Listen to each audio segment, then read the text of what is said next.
up, everybody? Welcome to the Seacoast Comic Con 2016 first annual. Many more to come. My name is Ming Chen. You might know me from AMC's Comic Book Men.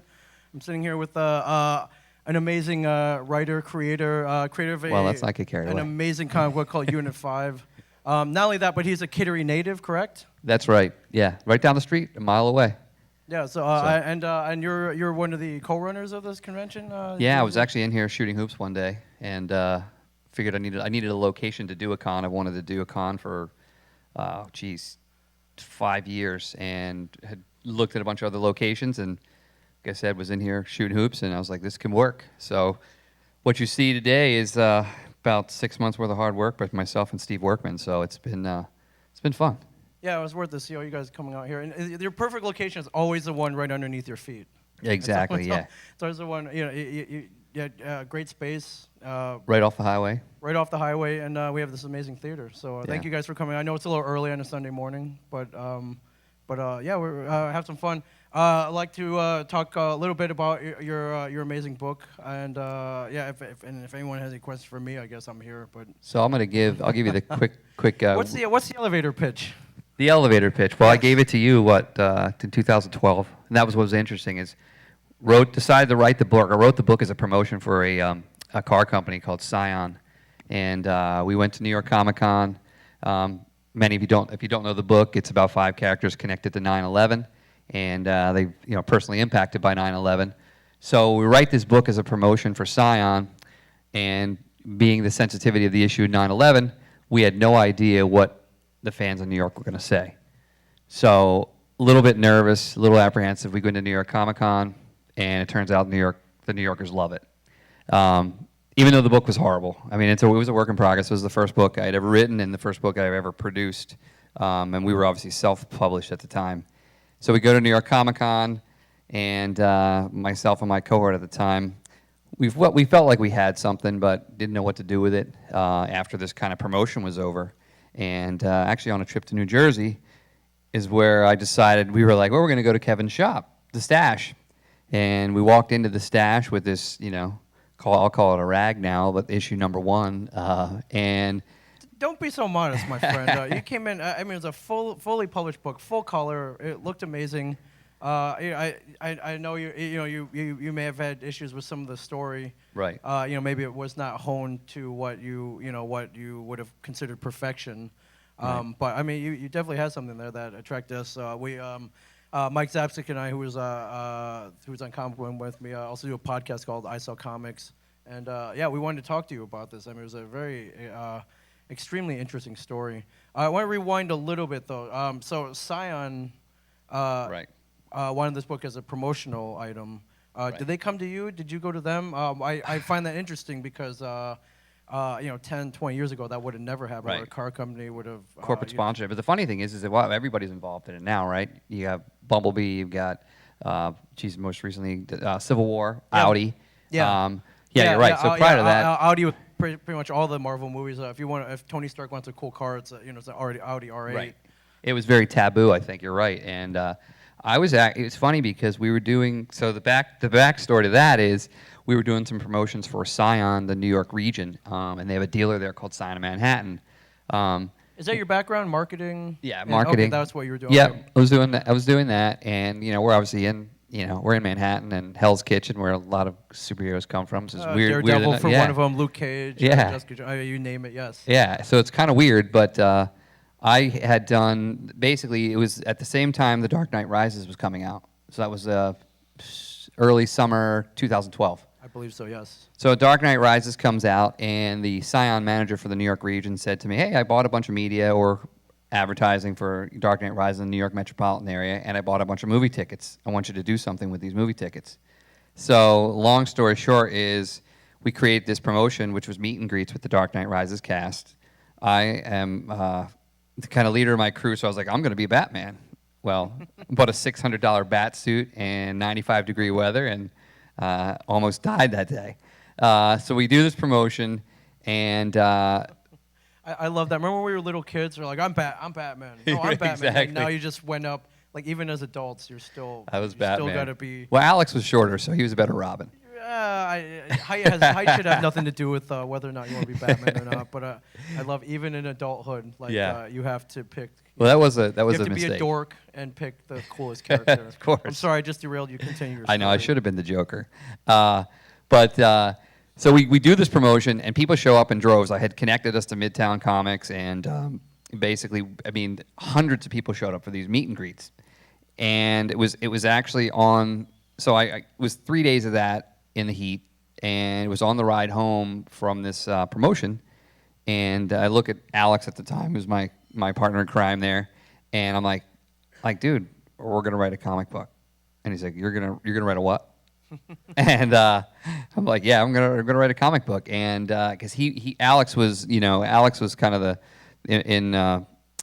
he's the expert in comics. Now I've certainly been involved in the comic book world and love superheroes, but not to the extent that Alex was. So Alex was psyched because he had been waiting to do something. Okay, but you are an expert. Were an expert at reading comics, like not Right. necessarily creating them. Exactly. Yeah. So read quite a bit, but I'd never written one, and I'd taken some creative writing courses, and I guess I'm sometimes I'm a little overconfident, but we ended up pitching this story or the idea to the New York region, and they liked it.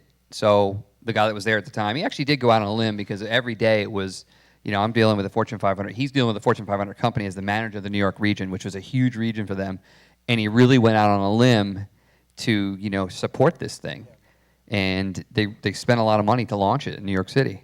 Yeah, I think back then, and again, somewhat of a novel idea. I mean, not totally, by 2012, comic book movies, and Right. I think some of the shows had started up by then, so it wasn't completely foreign. But I think you guys, well, I like how you just kind of came with, yeah, we're gonna do this, and I guess they okayed it, and you're like, oh, great, now what? Right? Exactly. Well, the funny thing is I guess I was a little bit of a writer, but Alex kind of advised me, and then his brother Willie, who now draws for Marvel, Willie got his launch with Unit 5.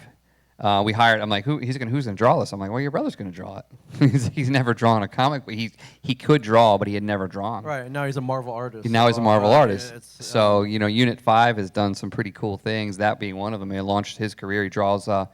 He's drawing. Guardians of the Galaxy. Yeah. Yeah.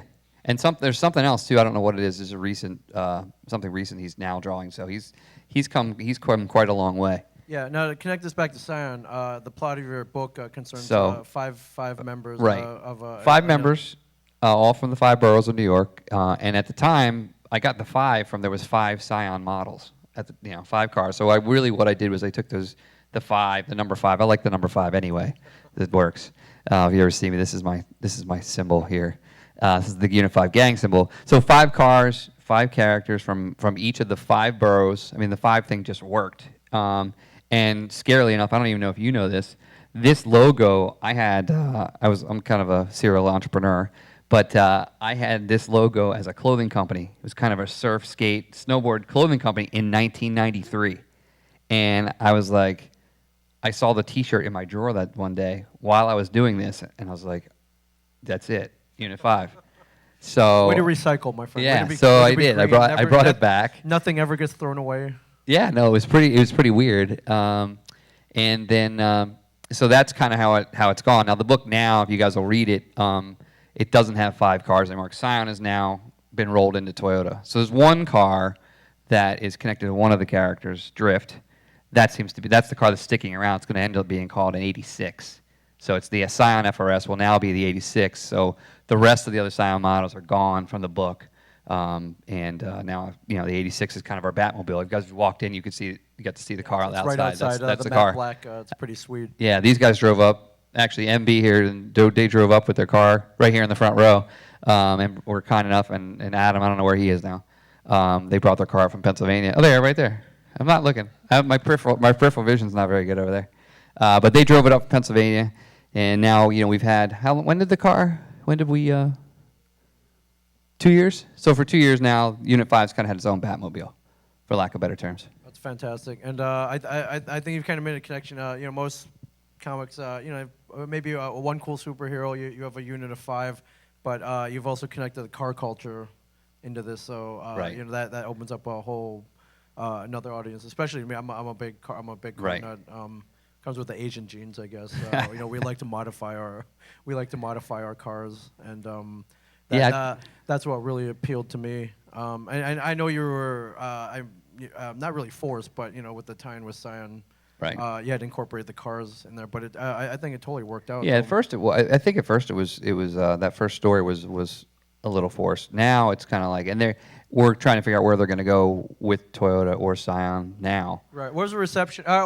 Before that, why did you connect 9/11 into your storyline? It's funny because I was talking to the artist Willie. I was working in the city for quite a bit then, and it seemed like every day I would meet somebody. You know, I was in finance when 9/11 went down, so I had a lot of people that I was directly and indirectly contacted or connected to during 9/11, and so then I ended up working in the city years later, and you just hear more and more stories. Everybody has a story, and nobody there forgets.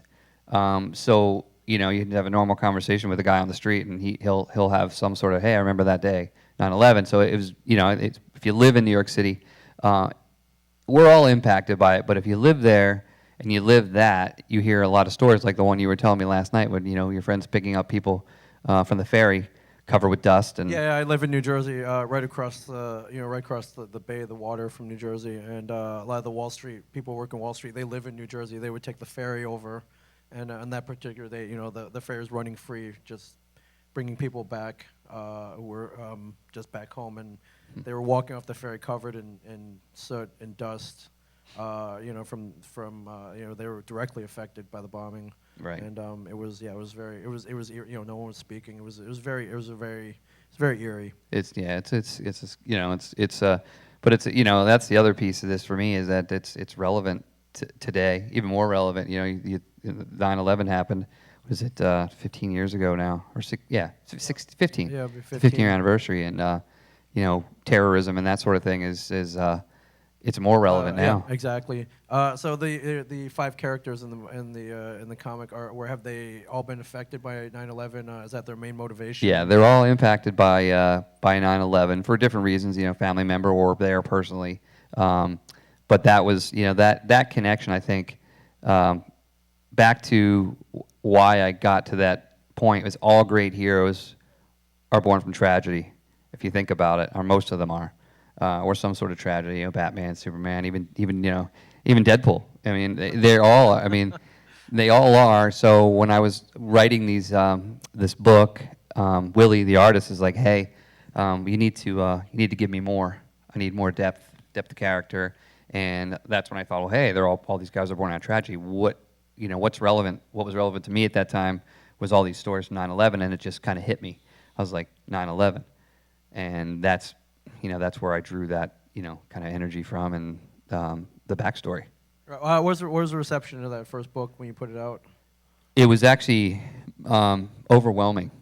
People really saw it, and the way that I've handled it, and I think I've been handling it, you know, is delicately, but they, you know, particularly the people in New York, they're attached to this thing because they really feel like that's another way to get people to never forget, is through a comic book.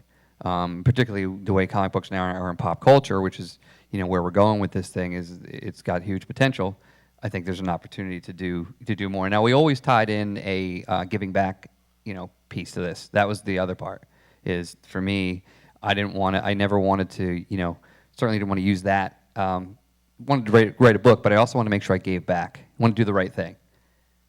So Scion, did they stop at one issue, or did you? How many issues did you put out for them? Scion did, let's see, I'm thinking 5 actually. They did 5 issues for us, which is weird. There's a 5 number again. Now the 6th one was actually more self-funded, so which is, you know, so there's the original 3, and now we have the new 3. They rebooted after Kevin's comments 3, so. Right. Explain further on that. So yeah, a lot of people don't know this. So my connection to Ming was that trip to New Jersey that day. Mike and Ming, and we hit it off, and I go on ISO Comics, and we had a great show. We had a great time, and after that show, then we got even more, you know, more followers and more fans. But Ming is also friends with a buddy of mine, Brian Feraldo, and Mike, and you know, Brian does some work for Kevin Smith, that is Jay and Silent Bob, Silent One. The Silent Bob of The Jay Silent Bob of Bob. Jay and Silent Bob. And Brian got involved in Unit 5, I think, just like everybody else, because I think I think everybody has a connection to 9/11, and I think that's why the book is done what it's done, for particularly for an indie book. There are a lot of great indie books out there that people don't. You walk into the comic book shop, and I think that everybody's looking for what's the next big title, DC or Marvel, and they overlook independent books. Where I think if once you hear about Unit 5 and the 9/11 piece, everybody wants to pick it up, which is it's a huge advantage for us, particularly being an independent book. Now, where was I going with that? Kevin, Yes, you Kevin. relaunched the title. Yeah. So Brian is a partner in the comic book, or he wanted to get into it, and I said, kind of, what can you bring to the table? He said, well, listen, I want to do this short film. I'd like to do a short film on the character Drift. So long story short is Brian creates this short film Drift, and it premieres and he's connected to Kevin, and Kevin's like, cool, yeah, well, I'll support that, and we need content for Smodco. So it premieres on Kevin's Smodco network, and I think Kevin and Jay, I think, were the first people to see it. Brian went there once he had finished the final edit. Yep. He came to see you guys. Maybe you saw it as well. Right. Yeah, so Kevin saw it, liked it. It goes up on Smodco network, and from there, I guess Kevin's all over the place, busy. He is. And he then had some feedback, and this was actually after my third book. And he basically had sent Brian an email that was to be disseminated information to me with a bunch of different scripts, and here's some ideas on this is how I would write a comic book. And so that was so then it became the new book, the reboot is the kind of post Kevin Smith commentary, and you guys have always advised. So now we've evolved from those first 3 issues to the new reboot stuff, which is much different, much more adult. All right. Do you have the film here? Is that we do? Is that we what have you're it. Did you want to pull it up? Yeah. Do you guys want to? You guys will show the short film, and then I'll kind of wind down. But I'm going to be out here. You guys can stop by the booth, and we'll chat a little bit more, and I'm going to let we'll just kind of have a conversation. You guys want to chime in and ask main questions, that kind of stuff? That'd be good. So he needs a mic. Sure.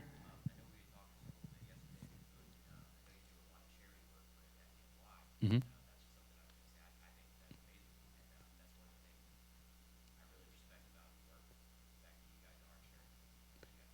Yeah, we're trying. Actually, it's funny. This guy right here won a tattoo contest, and he got the world's first Unit 5 tattoo contest. Idea is that donation to whoever won it, there's going to be a donation. The tattoo artist did the tattoo for free, and then the donation to the FDNY was basically his work for free. So you get free books for life now, or what's the? No, not yet. I figured you get something for it. He's it's advertising. Yeah, I know. Free books, a sketch maybe. Maybe. Original art, a piece of original art. What's been the biggest? I'm sorry. Go ahead. Nope, I work from Kittery. Yep. I actually write everywhere. It's kind of weird. That's the best thing. I have a publisher. Well, we got picked up by a publisher in New Jersey called Red Anvil. They were small, independent, but they have a number of titles, and everything is amazing how everything's done via social media, email. It's kind of crazy. I can't imagine doing a comic book 30 years ago. Yeah, I mean, it would really. That's a great point. That's a point I want to get to next. Is before you had no experience writing, publishing, or creating a comic book.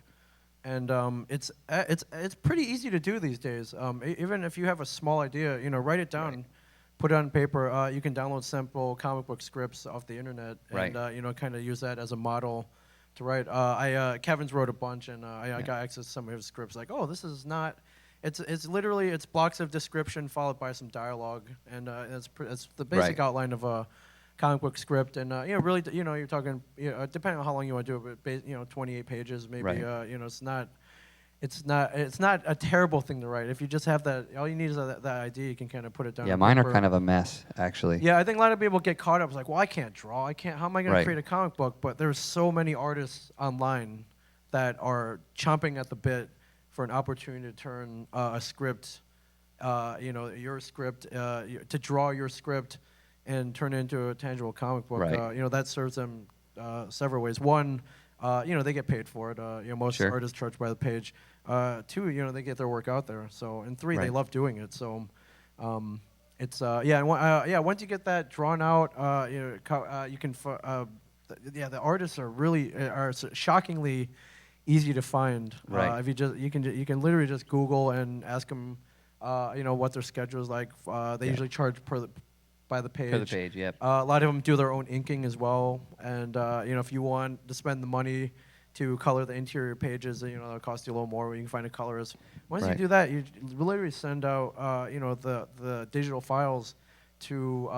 There's so many places online now, which Right. they'll print it, and a couple weeks later, you'll have a tangible comic book. Yeah, and you in can your do hand. small It's- runs it's- too. Yeah, it's insane. It's insane. really how, is.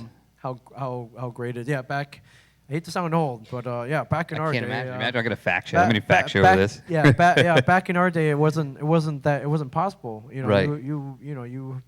There was no way to get your own comic book published. Yeah, most of my stuff, most of my, conversations with these guys are Facebook messaging. That's what we do. I have friends who are also publishers, and they need an artist. They found a dude in the Philippines. Yeah, my guy is my pencil and inker is in Brazil. Yeah, and you've probably never even met him. No. Right? So, but it doesn't matter. You can just via the wonderful world of technology Right. and email, instant messaging, Facebook, whatever.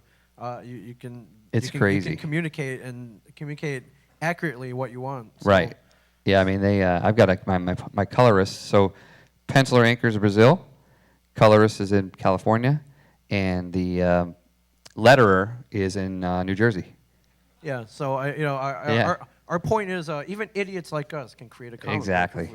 if we need to. There's no need to go knocking on the door of DC or Marvel, or get in that very long line Right. to even knock on that door to get a comic. Like pretty much almost anybody can do it these days, Right. which is cool. And I think I think the independent stories are a lot of times the best. They're They get if you overlooked, give them though, a I think, if yeah. you give them a chance, Right. a lot of the great stories come from guys like you and me. Well, it's funny because I think about my Unit 5 as it's very meaningful. It's kind of like somebody getting a tattoo, right? If you ever talk to somebody who gets a tattoo, they're Like like, this well, this guy? is, or like this This guy right guy here. right Yeah. here? Exactly. It's like this guy right here, that guy back there with with the tattoo. It's like, well, what's the significance of the tattoo? And there's typically a meaning. But I think for me, that's what makes Unit 5 a little bit different. That's cool. We got the short up. Let's roll. You ready to let's go? roll it. We'll roll the Let's short, it. and then I'll give you guys a little bit of the scoop of where we are headed with Unit 5 now. Thank you. I look great up there. Yeah, I like it on the big screen. I like the big screen. Yeah. Oh, great. So with that and the book, I mean, what's the biggest challenge that you've run into? To be honest, far? it's and I think it's almost with any business. It's I would say it's funding. Funding this has been with Scion's help was great, but it was still, it wasn't like they were bankrolling the whole thing. I certainly had to manage the budget and make sure we could do it. But it's Right, always sure. and that's And you did your own marketing. Great marketing. One time they came down to be on the podcast, and they're like, "Hey, we got a surprise here for you." That's right. They brought me a cooler full of lobsters, which never hurts, especially straight from Maine. So Yeah. it's a little. Oh, there's that's right. always. We put Unit 5 stickers on the lobsters. Yeah, you did. Yeah. I probably should have taken them off before I ate them. But look, it's still a hustle though, no matter how good everything looks. I mean, and, that film right there was created by our buddy Brian Feraldo, and every time I watch it, for the budget that it was made with, it kind of amazes me. But it also goes to show you that you can do anything. And I think I've spoken at schools and things. Yeah, Eric Colby, my good friend over here, is a 9/11 first responder. At Coast Guard, and then I have these guys here, my kind of Unit 5 team, and then I've got Tasha and Ming and Mike. I think everything is a bit about your team, which is kind of like the Unit 5 thing. It's it's all about a team. Justice League coming out, it's always been one of my favorites, but I always think that you have to have a good team to do anything, and my team, these guys have, and that's why Ming is here. Like I said, without him, Mike and Ming, I don't think it wouldn't have gone forward. I don't think I would have known what to do, or had kind of the gumption to do any of it without these guys validating it. And then I get guys like Adam and MB that jumped on, and Eric Colby and Tasha. You can meet her out the booth, but it seems to have a really good support system. Recently, and I can kind of wind it down. So you guys can chat with Ming too, is I was connected with a guy. I don't know if you guys remember the show Baywatch, but a friend of a friend connects me with a guy who was on Baywatch. He's out in Hollywood, and he's an accomplished actor. He's become a part of the book as well. His name is David Chokichi, and he was actually going to come today, but he had some move or something happening. But since in the past 8 months, we're really now in development of a feature. That's kind of what we're doing. I was about to ask that. I mean, seeing that, extremely cinematic. I mean, Yeah. I would totally watch that, like 2 hours of that. Right, easily. and I've learned a lot about the Hollywood world. I mean, it's It's not easy. it's It's not scary. even a world. It's its own planet. Right. It's its own alien planet with run by aliens. Yeah, Right. It's Totally it's very different, you weird. know. It's a Well, very that's- weird world. That's the weird thing, is that David Chokichi is like, you look at this guy sitting here in Kittery, Maine. You have a comic book that we are distributed, to Diamond Distribution, to local comic book shops. But here you are sitting in Kittery, Maine with this product that is much more polished because you have a book, which is really a storyboard, would be the storyboard for a feature film. We have a marketing arm machine. We've got a team. Some of these movies that are created, some of them are garbage, some are great, but they're written on a napkin at a restaurant. And this book, like I said, we have a story board. We have a real kind of marketing machine going, and there's a plan, which is my 3 books I have now. I'm going to finish a 6-book story arc, which is what I'm into now, and then once that 6th book is done, and I'm pretty close to being done 5 and 6. Eric, he wants to read them, or 4, 5, and 6. Then again, that'll serve as a storyboard. I can't say any names right now, but we are being optioned by a big-time Hollywood producer and a writer that's written one of the big comic book genre films. So that's all happening right now. I still take it with a grain of salt because there's funding issues that are coming up, and that's just me being honest. I'm very candid. You guys can ask me anything, but I think again, that's what you asked me earlier. That's where I am right now. It's a funding thing. Yeah, but even to get to that step is pretty amazing. So hopefully, I'm looking forward to all the other things falling into place. Oh, it'll be hopefully fun. in the right order, and seeing this at my theater someday. Besides here, where you have a booth here with all the books, where else can you get the book? How else can you get the book? You can get it actually online. Or the other thing I do is I just have people message us directly, and I'll send books out. This new book that's out right now, issue number 3, or rebooted number 3, will be in Diamond previews in September. Oh, fantastic! Okay, so it'll be on. Any comic book store can get it then. Right. So yeah, Diamond. It's funny because independent books really struggle to get into Diamond distribution. That was another. Actually, that might have been the biggest, outside of the funding issue, Right. for anybody that's looking to create a comic book. I self-published this thing for 3 issues, and we kept trying to go back to Diamond distribution. For those that don't know about Diamond, Diamond is, they're the juggernaut of publishing. Distribution for the comic book world. They distribute everything. And the problem is actually getting in there and getting for them in to distribute it to Right. all the comic book stores around the world. And these guys, even having these guys help us, it was like they didn't like. The book kept getting better. So I did the 3 books, and it was like every time I did one, it was like, you need to do this now. I need to do this. I need to do this. And again, that was all pre-Kevin. And I think once having that clout or whatever from you guys and Kevin got us to over that hump. But a lot of people don't know this. So I got back in with Diamond. I don't even know if I told you this. I created issue 1, and issue 2 took some time to come out. It was taking too long. Well, Diamond dropped us. I don't know if I ever told you that. No, but that's Yeah. it's understandable. I mean, you have a certain time frame. Yeah, to, so or- Diamond dropped us because obviously the fans want the book. Diamond doesn't make sense for Diamond to distribute it anyway, and they drop us. And I freaked out because for us, that distribution for where we're It's going. pretty huge. Yeah.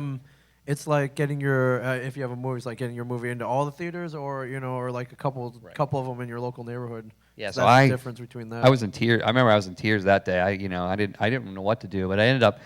Long story short, is I had met the family that owns the Jeppy family, and they've been great.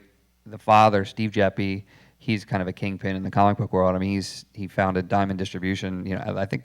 I don't know. It's a great story. If you ever get a probably chance. for another podcast. But long story short, he used to be a mailman, and he Yeah. used to go on his route, door to door, buying comics from the people who delivered the mail to. Like, oh, we got these comics. I don't know what to do. It's like, oh, well, I'll buy them from you. And he went from that into the largest comic book distributor in the world. Right. Yeah, very, very cool story. Yeah, and he liked the book, and again, that's where I think the 9/11 thing comes back. I think people realize we're giving back, so he's like, you know what, this is a book that's got to continue.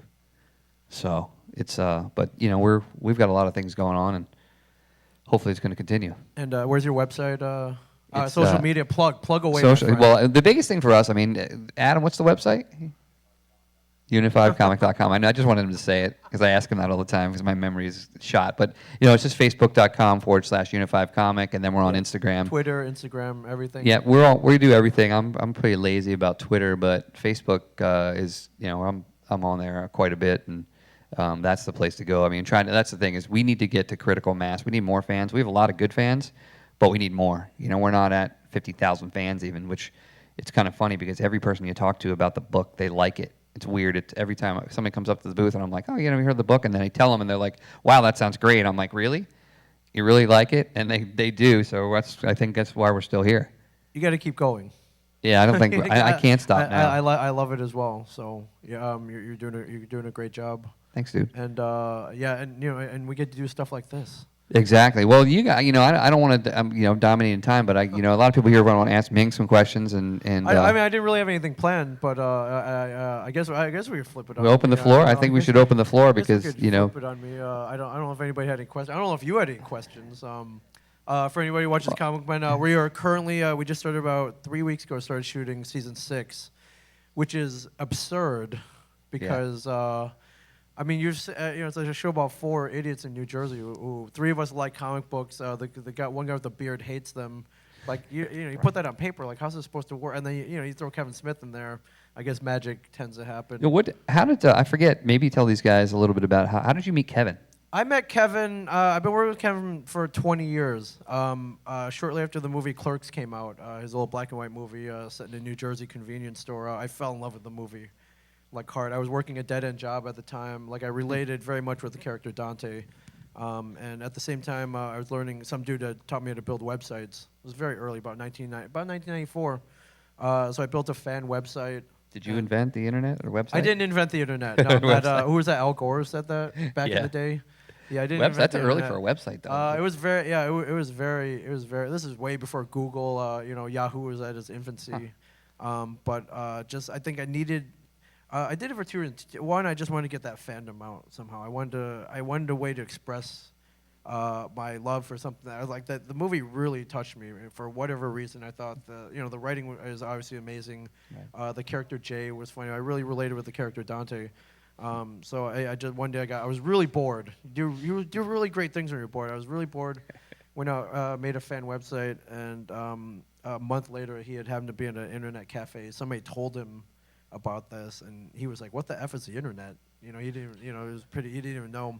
But somebody pulled it up for him, and apparently, from what he tells me, he was blown away. Got my contact information, just called me one day, and I'm just a geek. You were living in Ohio then, right? Michigan. I was Michigan, was in college. I was just a geek from Michigan, sitting in a dumpy apartment in front of my computer all day. But I get this call from Silent Bob of all people, saying, "Hey, I love what you've done. This is great. I'm starting a production company. I'm about to go into production on my 3rd movie. He's about to make Chasing Amy, and I'd like to do. I like what you've done. I want my own internet presence. And Kevin's always been a very forward thinker. Always hopped on things before they got big, and the website being one of them. And he was like, "I like what you've done. Can you go further? Can you help me out? I'd like to build one for my whole production company." His main request, though, was a way to communicate with fans. Okay. At first, he wanted a chat room. He had heard that like weird things went on in AOL chat rooms. Like, hey man, can we get our own chat room? And I was like, well, all right, chat room is good, but you kind of have to. I know you're a busy man. You may have to schedule time to actually sit there for blocks of time and chat with people.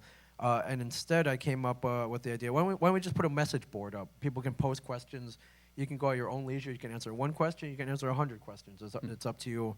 And I did. Oddly enough, that first message board I set up looks exactly like Reddit does now. So it's weird. But this was the time before Facebook. There was no Twitter back then.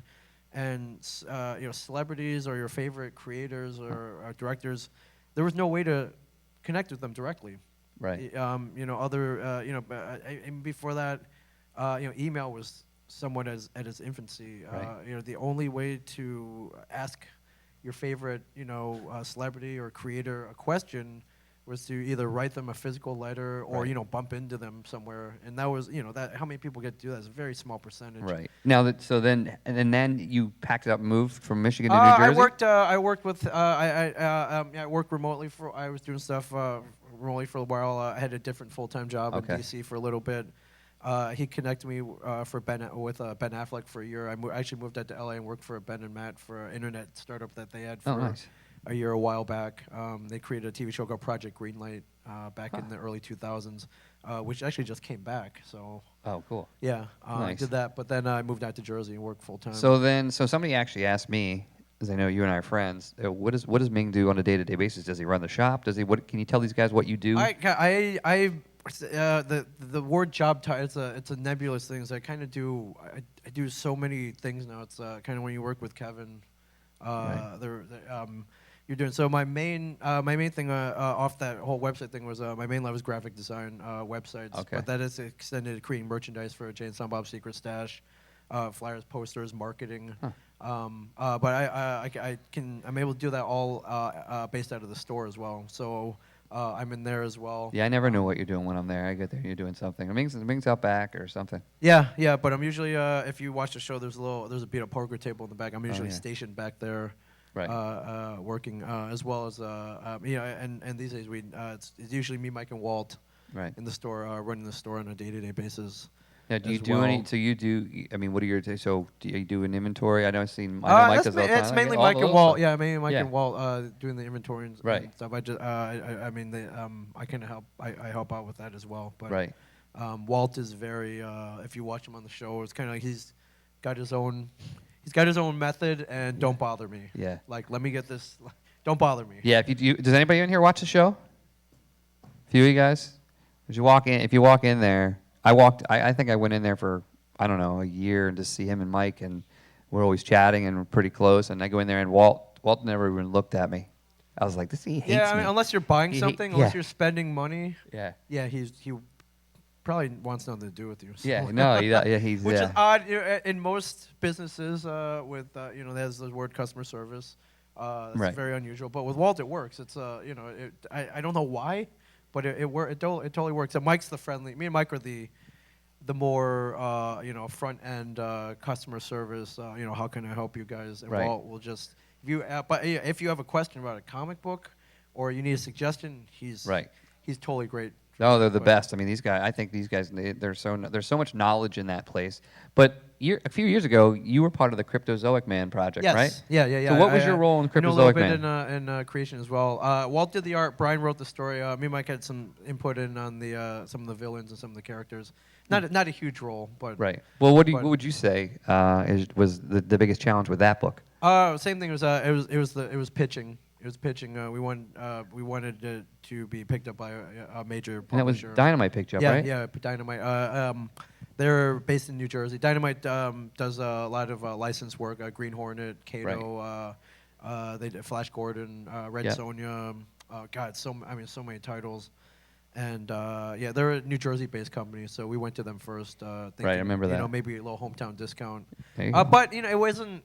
A lot of people's like, oh, you got this because of Kevin, and no, it really wasn't. We really put together a Yeah. realistic pitch, had all the artwork. We came in armed. Right. It wasn't just like, hey, we got this idea, you guys should do this. We all the artwork was drawn out. We blew it up. We had a whole full presentation. Right. We shot a short film, kind of like you did. Yeah, I kind of remember. I pitching remember the that book. too. I remember that. I think I And saw it. in our trump cards, we got and I know most people don't get this kind of access, but we got Stanley to narrate it. Oh, that's yeah, good. so that that doesn't hurt as well. But Yeah. But when it boils down to it, though, if pitching to a publisher, they want to know they can sell that book. They don't want to lose money. Right. They need to know they can, first and foremost, a business, and so one, that is going to make money, and two, that the content is good. They don't want to put Right. out something that's crap, and Right. because it will reflect on them. So what do you think? So it's funny. I've been promoting Seacoast Comic Con locally, and I went to a small comic book shop in Yeah. out in Amesbury, Mass. Right. I walked in the other day and I was talking about Unit 5. He's like, yeah, we don't buy individual issues anymore. All we do is we do graphic novels. Oh, yeah, trade paperbacks. Yeah. Yeah, so that is, I guess that's where, it seems that's where it's going. Yeah, I mean, you're always gonna need, the week by week individual issues. But yeah, I mean, Right. for some stores, it's really dwindling in the trade. Right. Most people, with the individual titles, most people are like, you know what? I'll just wait for the collected editions that come out. Usually when they hit 6 issues, they'll collect them into a trade paperback. Right. That's what a we're doing. collected edition, and not only do you get all the stories at once Right. For that run, but it's typically cheaper than buying, say, 6 issues individually. I think in this world where in this binge watching world, yeah, that's the way to go. Is Right. you don't want to wait. You don't want to wait Right. a month between books. You just wait until it's collected and you get the whole story arc. So. Yeah, fans get angry if they have to wait for too long. Yeah, but, I mean, I don't think individual issues would die at any point by any means, but Right. But definitely the popular the trade paperback is. I like the individual issues. I feel like when I read the trade paperback, I'm too late. know. I mean, that. Well, hopefully more people keep that mentality. Yeah. Because I just like to feel that, you don't want the individual issues. trades to feel die different out. to me. Oh, when you sure, hold it. yeah. So I Yeah. kind of like the old Yeah, school hold but the I mean, comic when book. it comes down to it, do you want to wait? I can totally understand that. And we have over 1,000 trade paperbacks at our store. Yeah, you guys have to go there and check it out. So what's your favorite? But maybe I don't know what our timing is.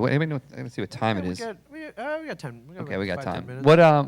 What are you reading now? What's your I would say what's your all time favorite book? I grew up reading the Avengers. I love the Avengers. Just that cast of characters, and I think somebody asked me the question. Well, I get this question all the time: Marvel or DC? Mm-hmm. And growing up, I was a Marvel kid. First book I ever got was an Avengers book, and after that, Spider-Man. Spider-Man just Right. appeals to kids so That's much. true. As I got older, high school, I read Dark Knight Returns, and then I became the DC heroes and villains. I think appealed to me Mhm. more as a teenager. Now that I'm older, though, it's the costume superheroes are a little harder to relate to. I think I'm past that age where I think I Right. could become Batman, or that I'll get bitten by a radioactive spider. I'll be blasted with cosmic rays. It's probably not gonna happen. So I'm actually leaning toward more like Vertigo and Image titles as I get older. Okay. The more human stories, like Y the Last Man, Walking Right. Dead. Okay. Things like that. Do you have who's your I guess go back who's your all time favorite hero or superhero? I mean, It flip flops. I think right now it's kind of a tie between Daredevil and Hawkeye of all people. I love.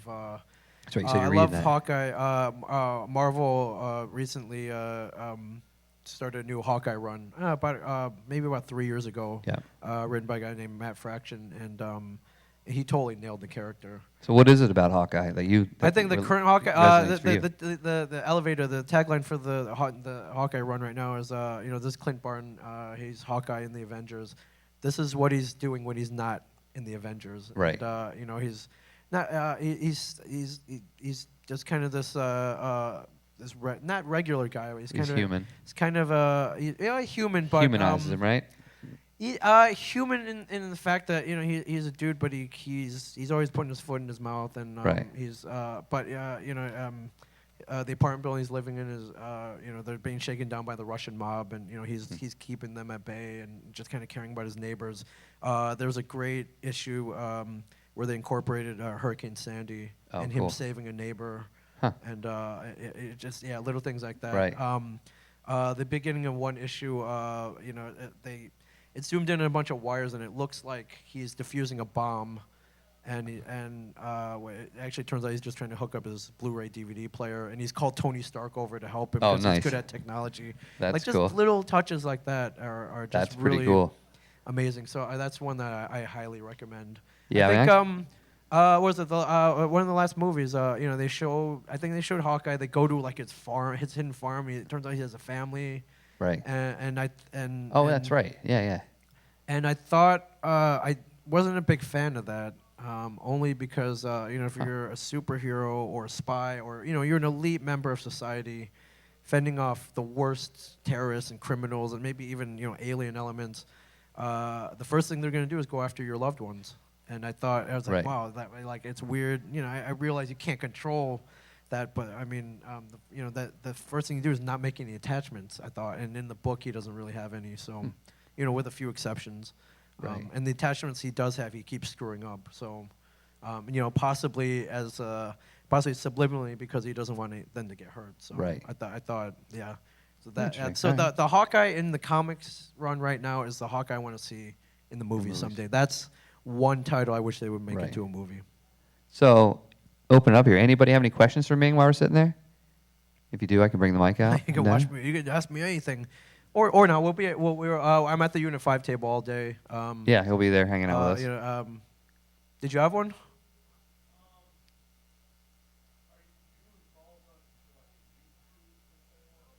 I was mentioning before how Kevin's very progressive, and he tends to hop on the huge, I guess, trends before they get big. Websites was one of them. Kind of this pre-Twitter was one of them. One of the biggest things that he kind of pioneered actually was podcasting. He has a whole podcast network called the Smodcast Network. He's got 5 shows a week, and me and Mike have a show on there as well. But I started podcasting, which was like totally out. So I don't have any radio training. I didn't want. I've never talked behind a mic. I never thought. I never had any aspirations of being in any kind of radio or any kind of broadcasting. But it's because he said, wow, you and Mike know a lot about comic. You guys have started a podcast about comic books, and It's big now. I mean, I'd like to think so. I think it is. I mean, I think it's the best. so. I think it's the best one. But that podcast, and then Walt and Brian from the show have a podcast as well called Tell 'em Steve Dave, and it was that podcast. They would bring me on every so often to make fun of me, and it was that kind of combination of things that AMC had pulled up, and it got us the show, the TV show, oddly enough. So, but for YouTube, actually visual. It's something I've been thinking about starting up. I see these guys like, eating like snacks and, doing hot sauce challenges and, kind of wacky things. And it's very low budget. I'm like, wow, maybe I'm missing something. Or like, I would love to do that. Just daily 5-minute clips of me like eating bugs and stuff. Do you do Snapchat? Are you a Snapchatter? I am not as much as I should be, I think. But it's something. It's getting bigger. I know. I was pretty. Yeah, I know. But I see these YouTube channels get 4 or 5 million hits a day. That's and it's crazy. just 2 dudes sitting there being wacky I would love to do that. I think. Stash YouTube. Would be kind of cool. Yeah, it'd be fun. But if not YouTube, we have the half-hour TV show. So exactly. That worked out. But I That's think, true. Yeah, but the TV show is great. It's fun. I love doing it. But I think the podcasting is something, and even Kevin says so himself, that's something that we all have complete control over. Right. And if people are fans of that, that's even cooler. Yeah, I Sell Comics, guys, is if you haven't listened to it, it's fun. It's I'm going to fun. be on there on the 18th? Yeah, we'll bring you down again. Yeah. Yeah. Absolutely. So I that'll be think, interesting. yeah, I would love to hop on you. You know what's great about YouTube is it's free. That's true. It's free. And you It's can free get paid if you get a lot of views, I mean, right? Yeah, but I think if you go into anything waiting for a paycheck to No, come I back, know. it usually doesn't work out. Well, all those YouTubers are making big bucks. The kids are yeah, like 10 but years old. I think they making- started it because they love doing whatever they do, like Absolutely. narrating video games or Right. or eating bugs and Right. stuff like that. So yeah, be on the lookout for that. I think it's something we should probably start up. Thank you. I think There it you go. should. It was a good idea. Yeah.